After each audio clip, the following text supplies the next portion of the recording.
अस्सलाम वालेकुम friends, welcome back to my channel doctor की diary. This is doctor Farah Rahman with another social issue. आज का सोशल इशू वो बच्ची रिजवाना जिसको सिविल जज की बीवी ने मुबैना तौर पे बेतहाशा तशद्दुद का निशाना बनाया और इतनी बुरी तरह से मारा कि उसके जिस्म की सारी हड्डियाँ, उसके सारे ऑर्गन्स डैमेज हो गए और बच्ची ज़िंदगी और मौत की कशमकश में अस्पताल में पड़ी हुई है।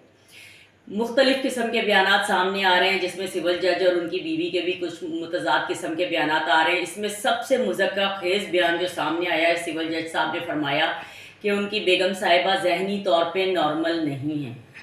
इससे मुझे पंजाबी का एक मशहूर ईडियम याद आ गया कि मेरी बीवी पागल है, लोगों ने भांडे चुक के घर ले आती है, लेकिन कभी अपने बर्तन उठा के लोगों के घर नहीं छोड़ के आई। वैसे तो सिविल जज साहब के बयान को देखा जाए तो किसी हद तक ये सही लगता है, क्योंकि इस कदर पुरतशद्दुद शख्सियत की मालिक खातून कोई नॉर्मल औरत तो नहीं हो सकती। कोई नॉर्मल इंसान तो इस कदर पुरतशद्दुद शख्सियत का मालिक नहीं हो सकता कि किसी कमज़ोर कम उम्र इंसान को मार मार के इतना ज़्यादा ज़ख्मी कर दे कि उसकी हड्डियां तोड़ दे और इसके ऑर्गन डैमेज कर दे। लेकिन इस पे एक बड़ा अहम सवाल उठता है कि अगर वो खातून इस कदर जहनी इमराज का शिकार पुरतशद्दुद औरत है तो वो नॉर्मल लोगों के माशरे में क्या कर रही है। उस खातून को तो किसी ऐसे फलाही जो जहनी बीमारियों के मरकज़ होते हैं वहाँ पे एडमिट होना चाहिए था और उस सेल में एडमिट होना चाहिए था जिसको लॉकअप करके बंद करके रखा हुआ होता है, क्योंकि इस तरह के पुरतशद्दुद मरीज़ तो माशरे में दूसरे नॉर्मल लोगों के लिए शदीद ख़तरे का बाइस बन रहे होते हैं।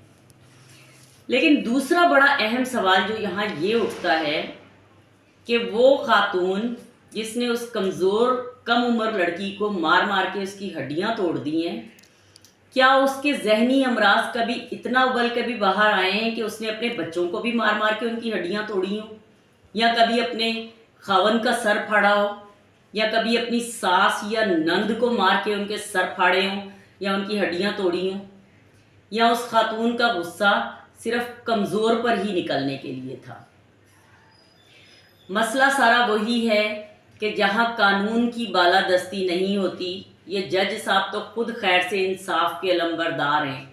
ये अदालत में बैठ के दूसरों के साथ क्या इंसाफ करते होंगे, जिनके अपने घर में उनकी नाक के नीचे इतना ज़्यादा गैर इंसानी सलूक हो रहा था एक कमज़ोर इंसान के साथ। लेकिन हमारे जैसे माशरे जहाँ इंसाफ का शदीद फुकदान होता है और हम जैसे मजबूर और बेकस लोग खुदा की लाठी के चलने का इंतज़ार कर रहे होते हैं कि खुदा की लाठी बेआवाज़ है, किसी दिन तो जालिम पे बरसेगी, और अगर वो भी ना हो तो फिर अपने दिल को तसल्ली करने के लिए ये कह देते हैं कि इनका आखिरत में बड़ा बुरा अंजाम होगा।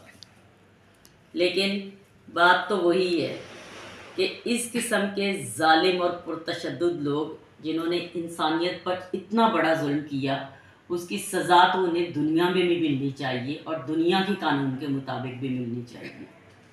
थोड़ा नहीं, मुकम्मल सोचिए। चैनल को सब्सक्राइब करें, वीडियो को लाइक करें और दोस्तों के साथ शेयर करें। Thank you.